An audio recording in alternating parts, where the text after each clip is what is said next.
I'm Cassandra Mitchell, 26 years old, sitting across from my father at Le Ciel, the restaurant he selected for my birthday dinner. Mom and Thomas flank him like loyal soldiers. Dad slides a cream envelope toward me with a cold smile. Your gift, he announces. I open it, expecting concert tickets. Instead, legal papers stare back at me. Disownment.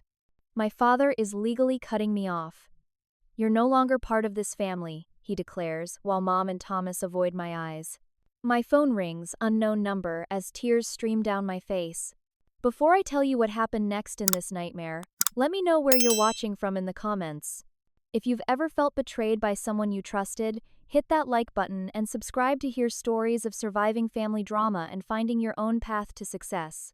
The disownment papers shouldn't have surprised me. My father, Richard Mitchell, built his technology company from nothing and expected his children to worship at the altar of his success. Every dinner conversation revolved around business, market shares, and competition.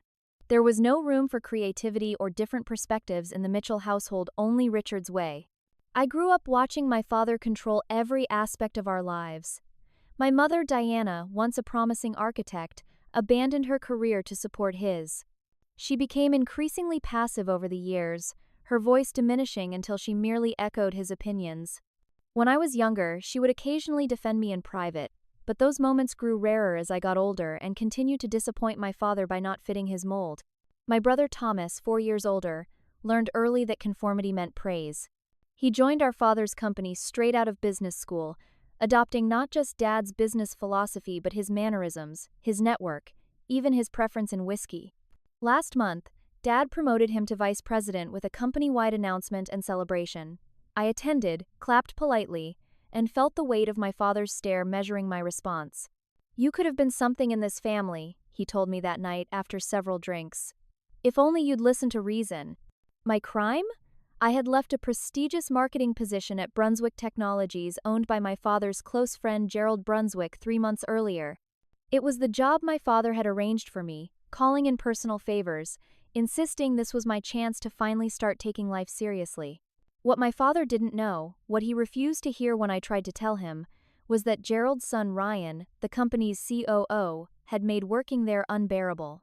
The harassment started subtly comments about my appearance, standing too close during presentations, insisting on late dinner meetings.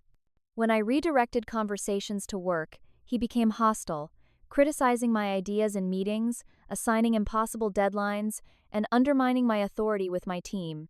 When I finally reported him to HR, Gerald called my father the same day.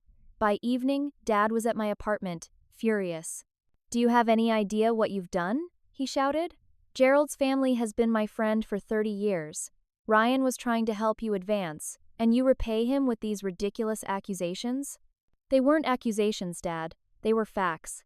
Facts? He laughed bitterly. The fact is you've embarrassed me again. The fact is you've thrown away an opportunity most people would kill for. The fact is you're determined to destroy everything I try to build for you. I resigned the next day, despite knowing it would permanently damage my relationship with my father. I hoped time would heal the rift, that eventually he'd ask for my side of the story. Instead, he planned my excommunication as meticulously as he planned corporate takeovers. He chose my birthday. He chose a public venue where I couldn't make a scene. He even ordered my favorite cake chocolate raspberry to complete his theater of cruelty. I watched him deliver the news with the same confident tone he used in board meetings. Mom kept her eyes on her plate, and Thomas examined his fingernails with sudden interest. No one spoke up. No one suggested this was extreme. They'd known what was coming and had aligned with my father, as they always did. The papers are straightforward, Dad continued, signaling the waiter for the check. You're removed from the family trust, medical insurance, all joint accounts. The apartment lease expires next month. I won't be renewing it. Your car is company property and needs to be returned by Friday. I couldn't speak. 26 years of being his daughter, erased with a signature. All because I refused to endure harassment to preserve his business relationship. We should go, Mom finally said, her voice barely audible. Let Cassandra process this. They stood in unison, rehearsed. Dad placed his credit card on the table, then pulled it back. I believe you can handle your own bill now, he said. Independence is what you wanted.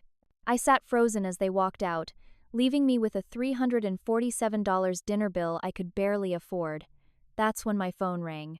I grabbed my phone and rushed to the bathroom, locking myself in a stall as tears blurred my vision. The unknown number was still ringing. I almost declined the call. Who could I possibly talk to in this state? But some instinct made me answer. Hello? My voice cracked. Is this Cassandra Mitchell? The woman's voice was crisp, professional. Yes. I tried to steady my breathing. This is Allison Taylor, Executive Assistant to Lawrence Bennett at Horizon Enterprises. Mr. Bennett would like to meet with you tomorrow morning regarding the Director of Marketing Innovation position. Are you available at 9 a.m.? I pressed my back against the cold tile wall, certain I'd misheard. Horizon Enterprises was the fastest-growing tech company in the country, revolutionizing smart home technology. Their sleek, intuitive designs and ethical data policies had catapulted them from startup to industry leader in just 5 years. Lawrence Bennett, their founder and CEO, was featured on the cover of Businessweek just last month. I think there's been a mistake, I managed. I never applied for a position at Horizon. There's no mistake, Miss Mitchell. Mr. Bennett specifically requested you after seeing the campaign you developed for Brunswick's home security line. He was particularly impressed with your focus on family safety rather than fear tactics. It showed both marketing innovation and ethical awareness, two qualities Horizon prioritizes. My mind raced. The family safety campaign had been my proudest achievement at Brunswick, but Ryan had taken partial credit during the industry presentations. How had Bennett known it was primarily my work? The position offers considerable creative freedom and a competitive salary package, Allison continued.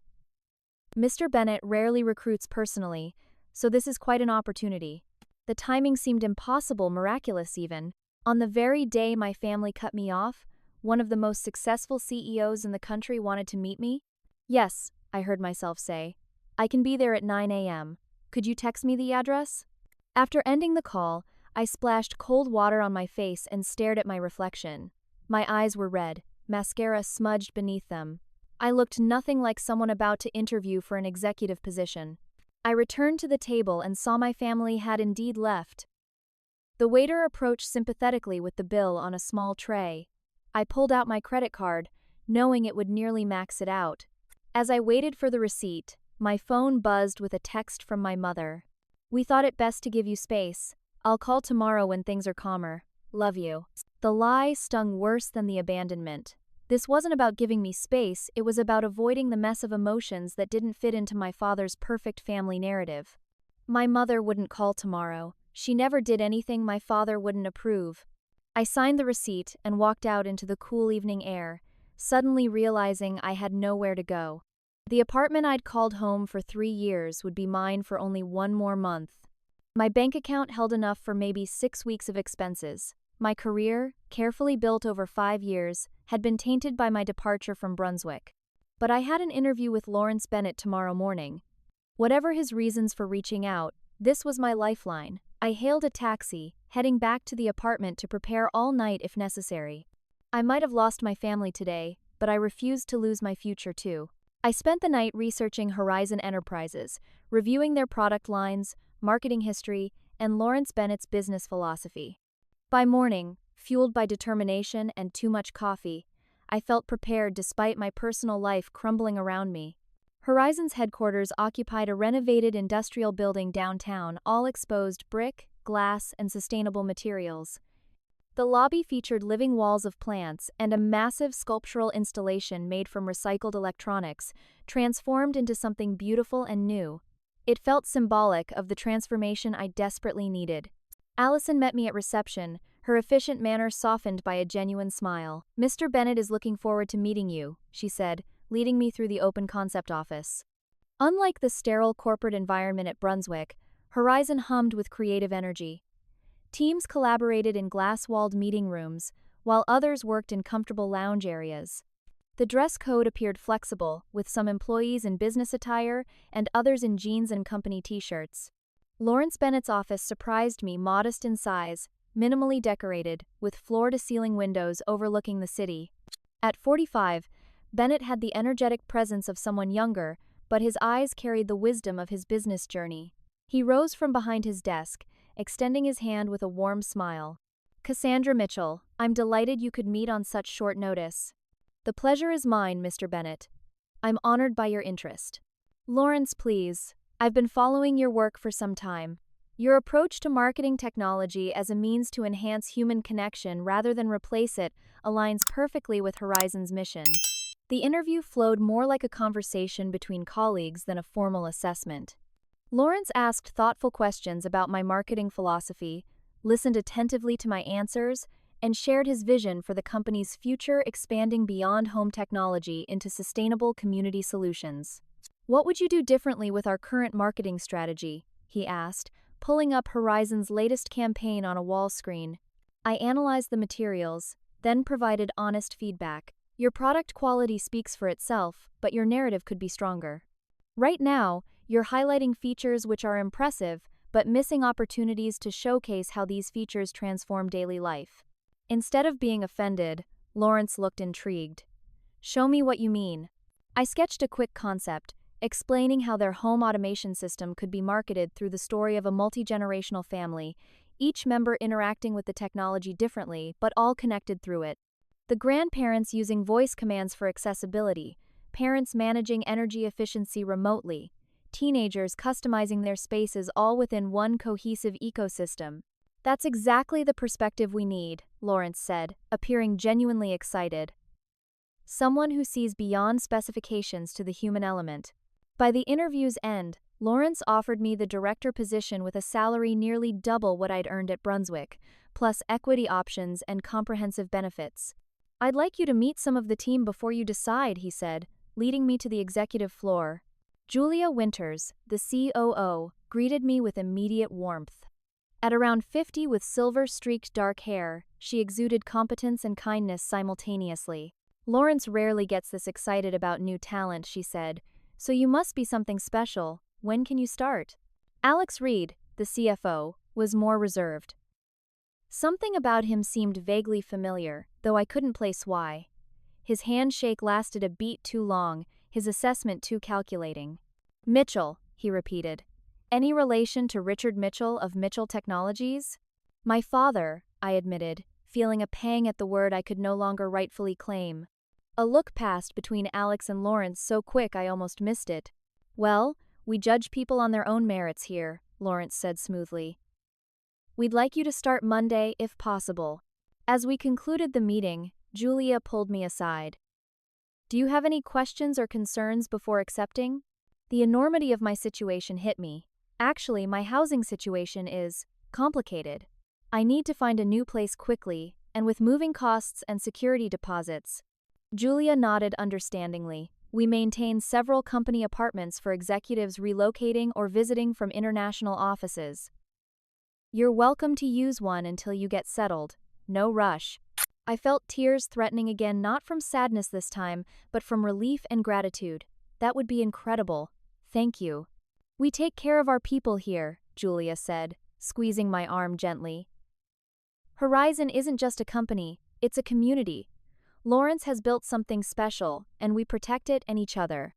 Walking out of Horizon's headquarters with a signed offer letter, I felt something I hadn't experienced in years, the sense that I belonged somewhere, valued for my mind and talents, rather than how well I fulfilled someone else's expectations. Julia's kindness had touched me deeply.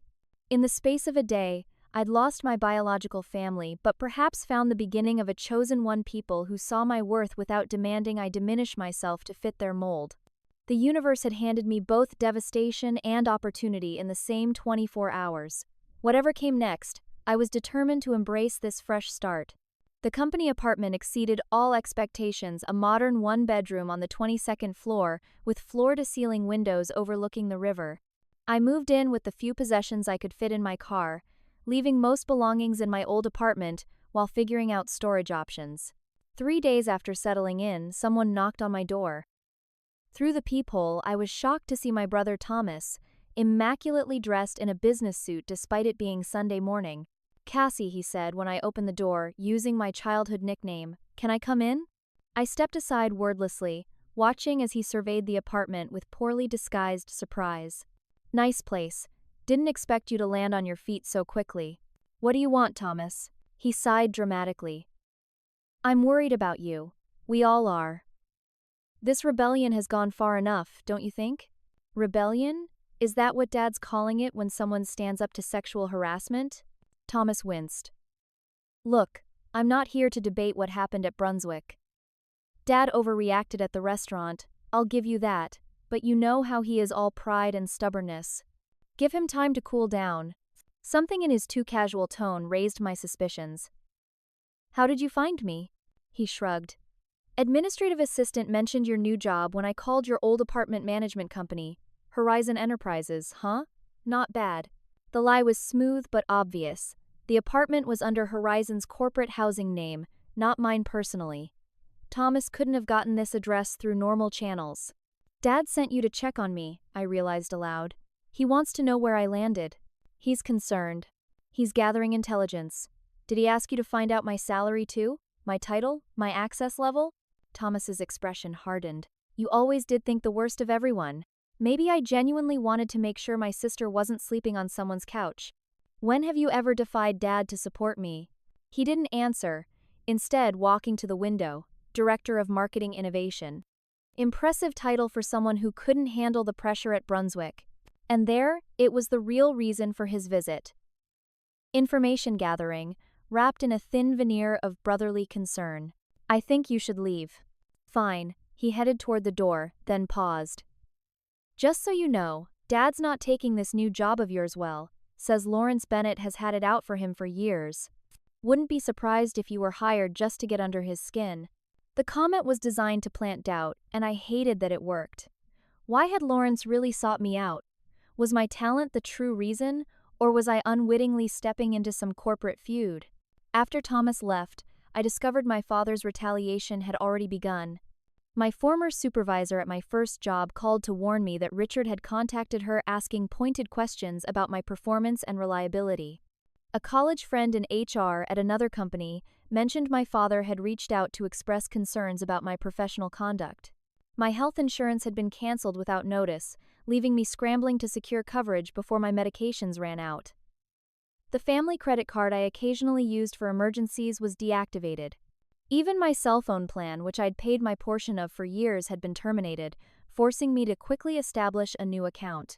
Most painfully, my mother called one evening as I was preparing for my first day at Horizon. Cassie, honey, I wanted to let you know we've cleared out your old bedroom. We're converting it to a home gym. You what? I sank onto the couch, stunned. My childhood bedroom had remained largely unchanged since high school, a museum to my younger self. It's for the best, dear, moving forward and all that. What did you do with my things? My yearbooks? Photo albums? The quilt Grandma made me? A pause. Your father thought a clean break would be healthier. Most items have been donated. The implication was clear. My mementos, my history, had been discarded. My mother, who had saved every one of Thomas's childhood art projects and sports trophies, had allowed my memories to be erased. How could you let him do this? My voice broke. Cassandra, you chose your path. Actions have consequences. Her tone had changed, hardened into the one she used when parroting my father's sentiments. I'll always love you, but your father is right. Enabling your rebellious behavior isn't helping you grow up. After she hung up, I cried until my eyes burned. Then my phone pinged with a text from Rachel, my former marketing team member from Brunswick. Your dad called our whole department today warning us not to provide references for you. Said anyone who helps you is dead to the Mitchell family. BS move. Let me know if you need anything. We all know the truth about Ryan. Her message was followed by another. Dinner this week? I want to hear about the new job. So proud of you for standing your ground. Rachel's support reminded me I wasn't completely alone. Some relationships remained untouched by my father's influence. Between her friendship and Julia's mentorship at Horizon, I had allies in my corner. That night, I nearly broke down completely, questioning every decision that had led to this point. But as I prepared my outfit for my first day as director, I remembered Lawrence's confidence in my abilities. Whether he had ulterior motives or not, he'd given me an opportunity to prove myself based on my talents. For the first time in my life, I would succeed or fail on my own merits, not as Richard Mitchell's daughter. The thought was terrifying and exhilarating in equal measure. My first month at Horizon exceeded all professional expectations. The marketing team was talented and receptive to fresh approaches, the executive team valued creative thinking, and Lawrence gave me considerable autonomy to reshape our brand messaging. My first campaign launched 3 weeks after I started a series highlighting how Horizon's home systems adapted to different lifestyles rather than forcing users to adapt to technology. The response was immediate and positive, with engagement metrics exceeding projections by 42%. Lawrence celebrated the success with a company-wide email commending my leadership, followed by a personal note. "This is exactly why I brought you on board. You see people, not just consumers." Despite this professional validation, small oddities began accumulating. In executive meetings, Alex Reed would ask seemingly casual questions about my family. "Your father's company primarily focuses on business solutions, right?" he asked during a budget discussion. "Yes, mostly enterprise software and security systems," I answered, wondering why this was relevant to our consumer marketing allocations. "Interesting. And they have, what about 30% market share in the Northeast?" The specific figure caught me off guard. I believe so, though I haven't been privy to their exact numbers recently. Lawrence occasionally referenced my father's business strategies too, comments that seemed oddly informed. During a product development meeting, he mentioned, "Mitchell Technologies always launches new security features in Q3. We should consider a counter-strategy for our own security updates." How did he know my father's product release schedule? This wasn't public information, but something discussed in internal strategy meetings I'd occasionally attended before the Brunswick debacle. My suspicions grew when I overheard a conversation between Lawrence and Alex in the hallway outside the conference room. "Mitchell lost the Westridge account yesterday," Alex said quietly. "That's the third major client this quarter. Any indication they're coming our way?" Lawrence asked. "Initial outreach already made. They were particularly impressed with the new marketing direction. They fell silent when they noticed me approaching, shifting seamlessly to discussion about the weather. The exchange left me unsettled. Was Horizon specifically targeting my father's clients? And was my marketing strategy being weaponized in some corporate vendetta? I researched the connection between Lawrence Bennett and my father, finding only that they'd both been prominent in tech development around the same time. No obvious history, partnership, or public disagreement was documented. My unease increased when Thomas called me with unexpected concern in his voice. "Dad's in the hospital. Heart palpitations from stress. The doctor says it's not serious, but I thought you should know." "Which hospital?" "I'll come right away. St. Mary's, room 415. I canceled my afternoon meetings and rushed across town, only to discover St. Mary's had no record of my father. When I called Thomas back, his number went straight to voicemail. Returning to Horizon, I discovered I'd missed a crucial presentation to potential investors. Lawrence had covered for me, but his questioning glance revealed his curiosity about my absence. "Family emergency," I explained vaguely. "Everything all right?" "A miscommunication. I'm sorry about the presentation." "No worries. Family comes first, even complicated families." Something in his tone suggested he knew exactly what had happened. That evening, I dug deeper into Lawrence's background, scouring business journals and technology forums. 3 hours and numerous searches later, I found a brief mention in a 15-year-old article about promising startups. Bennett and Mitchell's partnership dissolved after disagreements over security software applications. Bennett's allegations of intellectual property theft were dismissed in preliminary hearings due to insufficient documentation, though rumors persist in tech circles. I stared at the screen, pieces falling into place. Lawrence and my father had been business partners. Something had gone wrong, seriously wrong. And now Lawrence had hired me, the estranged daughter of his former partner. Was I a pawn in some long-game revenge strategy? The thought made me feel physically ill. Had my talent impressed Lawrence at all, or was I merely a convenient weapon? I couldn't sleep that night, torn between gratitude for the opportunity and anger at potentially being used. By morning, I'd made a decision. I would confront Lawrence directly. If I was being manipulated, I deserved to know. I requested a private meeting with Lawrence, who agreed immediately. His office felt different now that suspicion colored my perception. The minimalist design suddenly seemed calculating rather than understated. "I need to ask you something directly," I began once the door closed. Did you hire me because of my marketing abilities, or because of who my father is? Lawrence's expression remained neutral, but something flickered in his eyes, surprise at my directness, perhaps, or respect. Both, he admitted after a long pause. Your talent is genuine, Cassandra. I wouldn't compromise my company by hiring someone unqualified, regardless of their connections. But my connection to Richard Mitchell was a factor. He nodded slowly. Yes, it was. Why? What happened between you two? Lawrence sighed, moving to the window before turning back to face me. 15 years ago, your father and I founded a company called SecureTech. We developed an innovative security protocol that could have revolutionized data protection. I handled the technical development. Richard managed business operations. He paused, seeming to carefully choose his words. A week before our official launch, I discovered Richard had secretly patented aspects of my work under his name alone. When I confronted him, he claimed the innovations were his, that I'd merely implemented his concepts. My stomach tightened. The story aligned with patterns I'd observed in my father all my life, taking credit, rewriting narratives to center himself, manipulating situations to his advantage.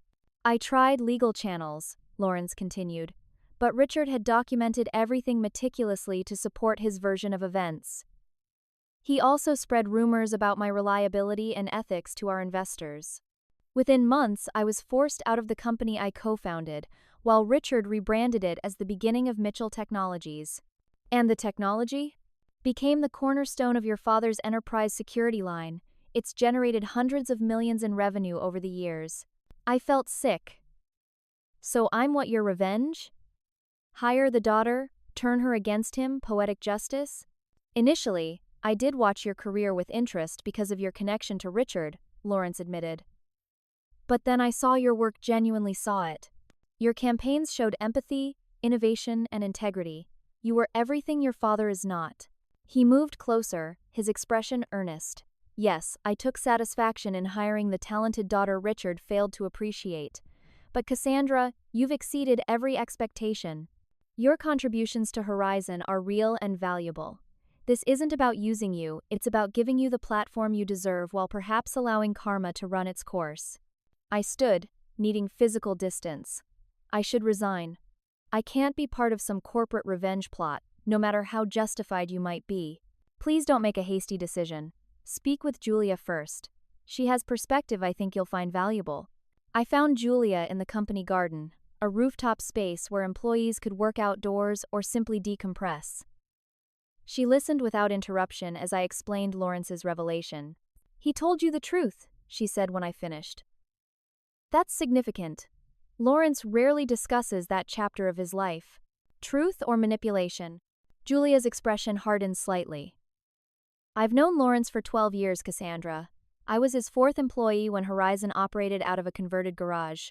He rebuilt his life from nothing after your father's betrayal, and not once in all these years has he compromised his integrity for revenge.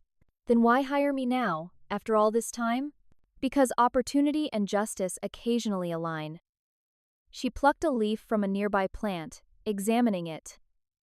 Your work caught his attention long before your family situation changed. The Brunswick campaign was exactly what Horizon values: technology serving humanity, not exploiting it. She looked directly at me. When news of your departure from Brunswick circulated in industry channels, Lawrence saw an opportunity to acquire exceptional talent. That your father had failed to support you through a harassment situation only confirmed what Lawrence already knew about Richard's character. So I'm supposed to just accept that I was hired partially to spite my father? No. You're invited to recognize that your talent is being valued here, regardless of the complicated history. Use this opportunity for yourself, not for either man's agenda. Julia's pragmatic perspective helped me see the situation differently. My skills were genuine. My contributions were making a real difference. Whatever complex motivations had brought me to Horizon, my work there was authentic. That evening, I discovered another layer of complication. While working late, I overheard Alex on the phone in the supposedly empty break room. She still doesn't suspect anything, he was saying quietly. Bennett trusts her completely with marketing strategy and client information. Pause. Yes, I can get you the pipeline projections by Friday. same arrangement as before. I stepped back silently, my mind racing. Alex was leaking information, but to whom? The conversation nagged at me until a sudden realization hit, the familiar feeling I'd had upon meeting him. Alex had attended several of my father's company parties years ago. They knew each other. The next morning, I requested access logs for our confidential marketing server and discovered multiple after-hours logins from Alex's credentials, with large file downloads. I took the evidence directly to Lawrence, who called security immediately. Within hours, Alex confessed that Richard had promised him an executive position at Mitchell Technologies in exchange for competitive information. "Your father is getting desperate," Lawrence told me after security escorted Alex from the building. "3 major clients have switched to Horizon this quarter alone. Your marketing approach is resonating with exactly the demographic he's losing." The revelation left me at a crossroads. I could walk away from Horizon, avoiding the complicated dynamics altogether. Or I could stay and succeed on my terms, renegotiating my position with full awareness. I chose the latter, requesting a meeting with Lawrence where I outlined new terms, complete transparency moving forward, additional equity compensation, and my marketing strategies would never be weaponized specifically against Mitchell Technologies. We would compete fairly on quality and innovation. Lawrence agreed to everything without hesitation. "I've never wanted you to be a pawn, Cassandra. You're a queen on this chessboard, powerful in your own right." For the first time since joining Horizon, I felt truly in control of my own path. Whether my father had wronged Lawrence or not wasn't my battle to fight. My responsibility was to my own integrity and the quality of my work. "I'll stay," I told Lawrence, "but I'm not your revenge. I'm your director of marketing, and I'll be the best one you've ever had for Horizon's sake, not as part of any vendetta." His smile seemed genuinely relieved. I wouldn't want it any other way. Once Alex's betrayal was exposed, my father apparently decided to abandon subtlety altogether. Mitchell Technologies declared open corporate warfare on Horizon, beginning with aggressive competitive tactics. Their sales team suddenly offered unprecedented discounts to shared prospective clients, sometimes selling at near-loss margins just to prevent Horizon from gaining the business. Richard launched a talent poaching campaign, offering Horizon's key engineers and designers substantial salary increases and signing bonuses. 3 valuable team members departed before Lawrence countered with improved compensation packages and accelerated equity vesting. Most brazenly, Mitchell Technologies filed a patent infringement lawsuit against Horizon's newest home security module, a frivolous claim according to our legal team, but one that would cost significant time and resources to fight. "Your father is playing dirty," Lawrence observed during an emergency executive meeting. "He's willing to damage his own company just to hurt us." I remained professional despite my complicated feelings. "Then we respond with excellence, not equivalent tactics. Our best defense is superior products and messaging that resonates." I developed a counter-strategy that leveraged our strengths. While Mitchell Technologies focused on fear-based security marketing, protect what's yours, our campaign emphasized connection, secure what matters. We highlighted case studies of families using Horizon systems to check on elderly parents, monitor children arriving safely from school, and sharing access with trusted neighbors during vacations. The distinction resonated with consumers, particularly younger homeowners entering the security market for the first time. Our sales increased steadily while industry reports showed Mitchell Technologies struggling to maintain their market position. As the corporate battle escalated, my mother called unexpectedly one evening. "Cassandra?" Her voice sounded thin, strained. "I need to talk to you about your father." "What about him?" "He's not well. This business with Horizon is consuming him. He barely sleeps, barely eats. I'm worried he's going to have a real heart attack this time." The manipulation was so transparent I almost laughed. "You mean like the fake one Thomas tried to trick me with?" A pause. "That was poorly handled. But this is different. Your father is destroying himself with this vendetta. If you'd just consider leaving Horizon—" "Stop." My voice was sharper than intended. "I'm not quitting my job because Dad can't handle competition. For years he's crushed smaller companies without remorse. Now that he's facing a worthy opponent, he sends you to manipulate me emotionally? It's not manipulation to care about family." "Family?" The word felt bitter on my tongue. "He disowned me, Mom. Publicly humiliated me on my birthday. Destroyed my childhood mementos. And now I'm supposed to sacrifice my career to protect his feelings? He's still your father, Cassandra. The conversation ended badly, with my mother in tears and my anger renewed.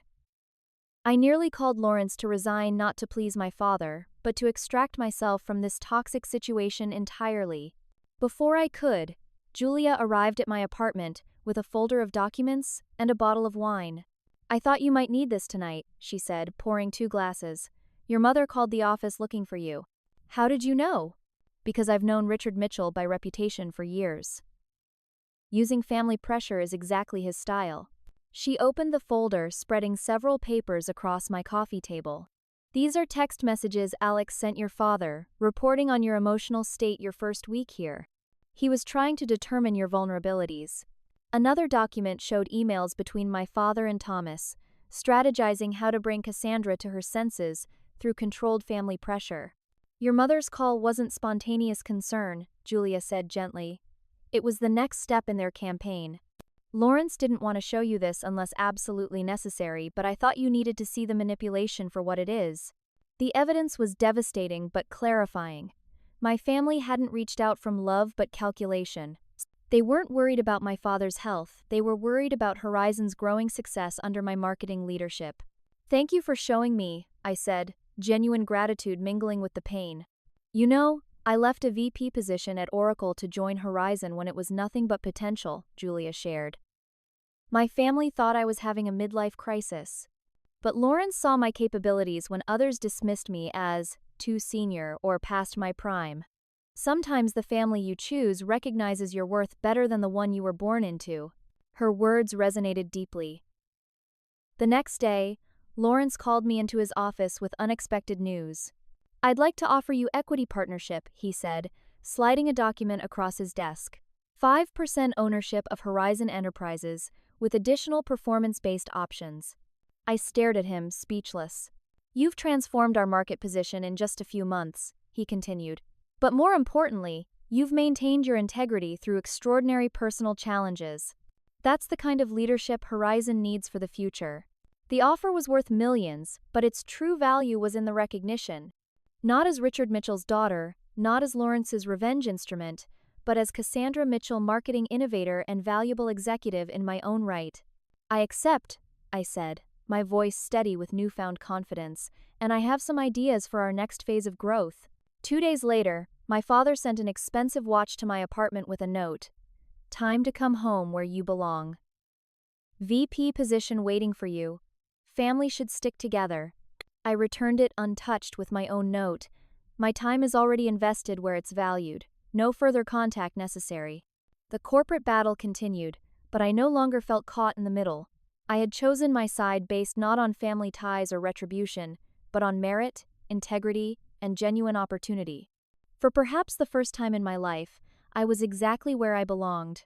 The annual Consumer Technology Expo marked the most important industry event of the year, with every major company showcasing their latest innovations. Both Horizon and Mitchell Technologies had scheduled major presentations on the same day, my father presenting their new enterprise security suite at 2 p.m., with my presentation of Horizon's integrated home ecosystem following directly at 3 p.m. The timing wasn't coincidental. My father had used his influence on the event committee to ensure our presentations would compete directly, knowing media attention would create a father-daughter showdown narrative. I worked tirelessly preparing our presentation, focusing on substance rather than spectacle. Our new product line represented a genuine breakthrough in home technology integration, allowing different smart devices to communicate seamlessly, regardless of manufacturer, directly addressing consumer frustration with fragmented systems. 3 days before the expo, disaster struck. Our presentation materials, including unreleased product demonstration videos, market research, and technical specifications, vanished from the secure server. The backup files were corrupted, and our IT team discovered sophisticated traces of external access despite our robust security protocols. The same morning, an industry blog published an anonymous source story questioning Horizon's data privacy practices, specifically targeting features I had emphasized in my recent marketing campaigns. The timing and specificity pointed to insider knowledge of our presentation strategy. When we arrived at the convention center for setup, we discovered our assigned demonstration space had been mysteriously double-booked, forcing us to use a smaller area with technical limitations. Someone had clearly pulled strings with event management. I maintained composure externally, but inside I was panicking. Hours before my presentation, Lawrence found me alone in the preparation room, staring at hastily reconstructed slides. "This is Richard's doing, isn't it?" I asked, though we both knew the answer. Lawrence nodded. "Your father plays to win, regardless of methods. If I fail today, industry press will attribute it to nepotism in reverse the daughter who couldn't measure up without daddy's support." "Then don't fail." Lawrence's voice held absolute confidence. "Your father believes you can only succeed using his playbook manipulation, intimidation, taking credit for others' work. Prove him wrong." Julia joined us, bringing the entire Horizon team. "Whatever you need, we're here. This isn't your battle alone." Their support strengthened my resolve, but minutes before I was scheduled to go on stage, my phone buzzed with a text from an unknown number. "Check industry news now." The breaking story featured photos of me leaving Lawrence's house late one evening after a strategy session, with the headline, "Nepotism or Something More." Mitchell Heiress's meteoric rise at rival company raises questions. The implication was clear, suggesting I had slept my way into my position, leveraging personal relationships rather than professional capabilities. The article quoted anonymous sources close to Mitchell Technologies, claiming I had been passed over for promotion there due to performance issues before joining Horizon. My hands shook with fury and humiliation. This crossed every professional and personal boundary, a desperate attempt to destroy my credibility, minutes before the most important presentation of my career. Lawrence read the article over my shoulder, his face darkening. "We can postpone. Issue a statement first." "No." I handed him my phone with sudden clarity. That's exactly what he wants, to throw me off balance, make me emotional, reactive. I won't give him the satisfaction. I watched from backstage as my father delivered his presentation to considerable applause. Mitchell Technologies' new security system was impressive technically, though their marketing approach remained unchanged, emphasizing threats, intrusions, and vulnerabilities. When my turn came, I walked on stage feeling oddly calm. I had prepared for weeks to deliver a specific presentation about technical specifications and market advantages. But standing there, facing hundreds of industry leaders and press, I made a split-second decision to abandon my prepared remarks. "Good afternoon," I began. "I'm Cassandra Mitchell, Director of Marketing Innovation at Horizon Enterprises. I was going to show you slides about our new integrated home ecosystem today, and it is remarkable technology that I'm excited to share with you. But first, I'd like to talk about something more fundamental. Why we build technology in the first place." I set aside my note cards, speaking authentically. Technology should enhance our humanity, not exploit our fears. It should connect us, not isolate us. It should serve our genuine needs, not create artificial ones. I shared personal stories of how technology had strengthened families during crises, elderly parents staying independent longer with smart home assistants, working parents maintaining connection with children through thoughtful automation, families sharing digital spaces across continents. At Horizon, we don't just build devices, we create ecosystems where human relationships can flourish. Our new integrated platform isn't just technically superior, though it is. I smiled, hearing scattered laughter. It's built with a fundamentally different philosophy. We believe security isn't just about keeping threats out, it's about protecting what matters so those relationships can flourish. Only then did I launch into the product demonstration, now framed within this human-centered narrative. The audience response was immediate nodding heads, engaged expressions, phones raised to capture key points rather than scrolling through emails. When I concluded, the applause was thunderous, people rising to their feet.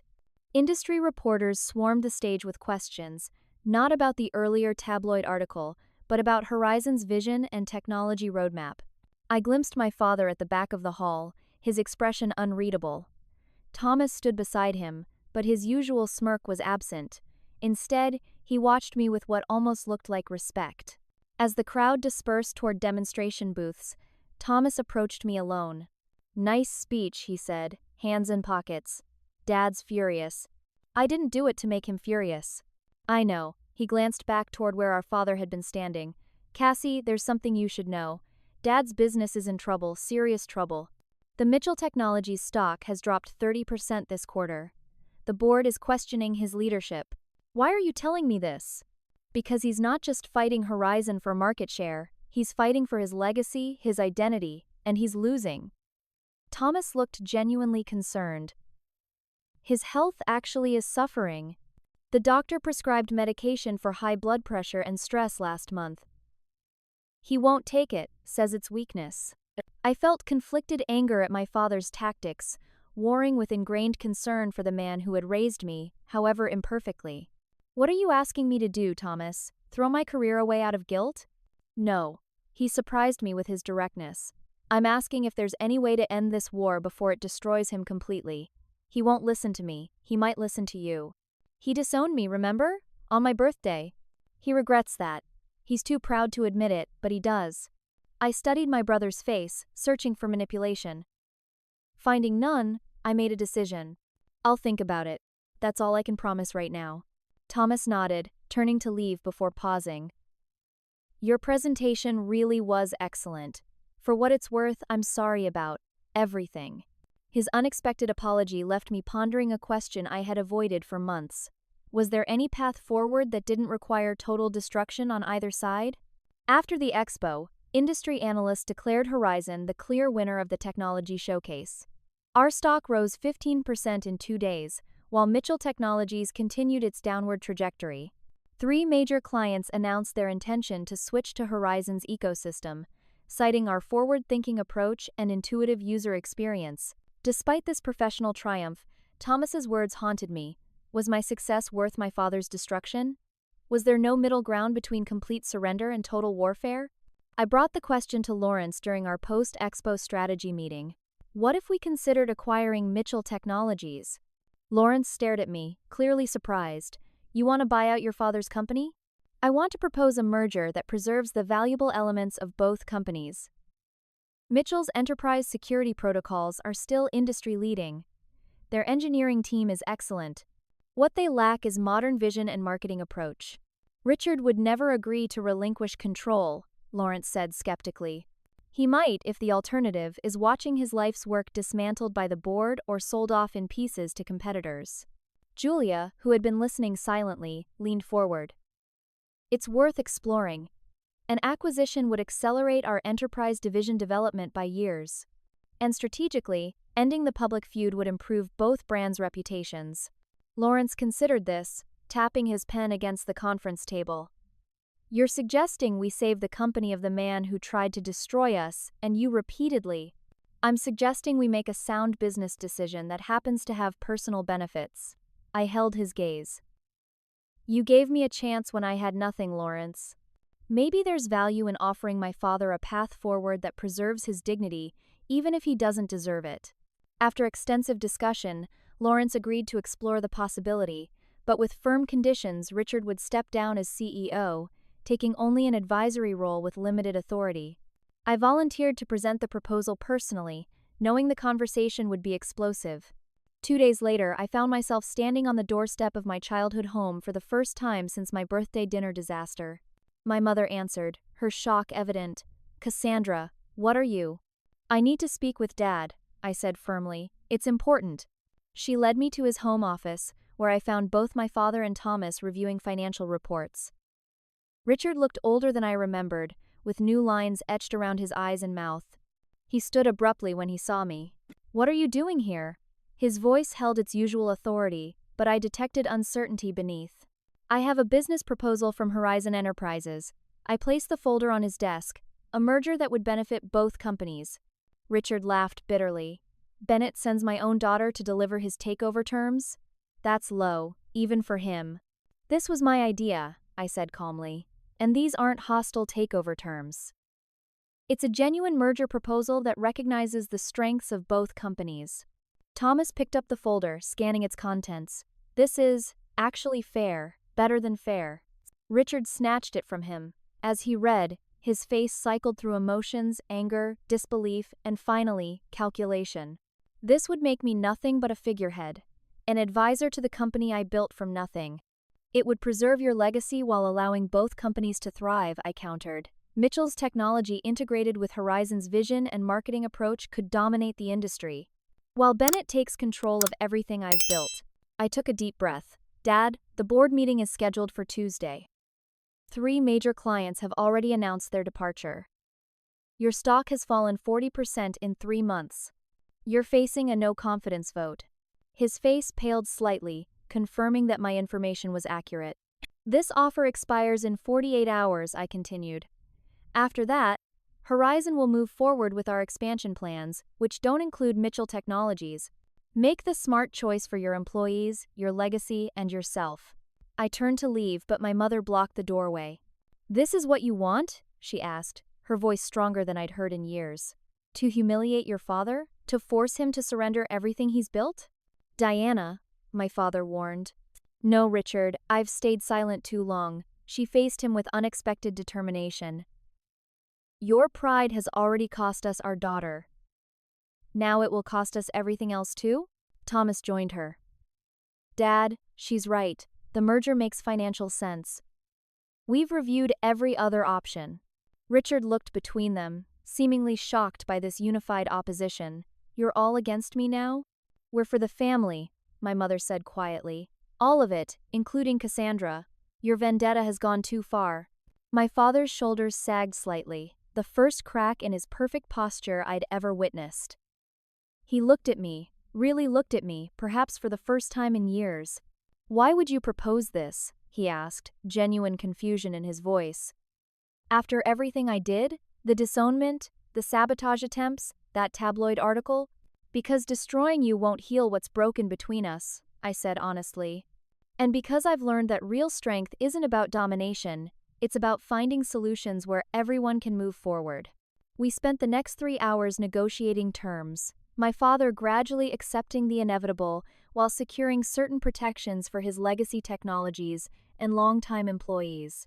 By evening, we had the framework of an agreement that Lawrence later accepted with minimal revisions.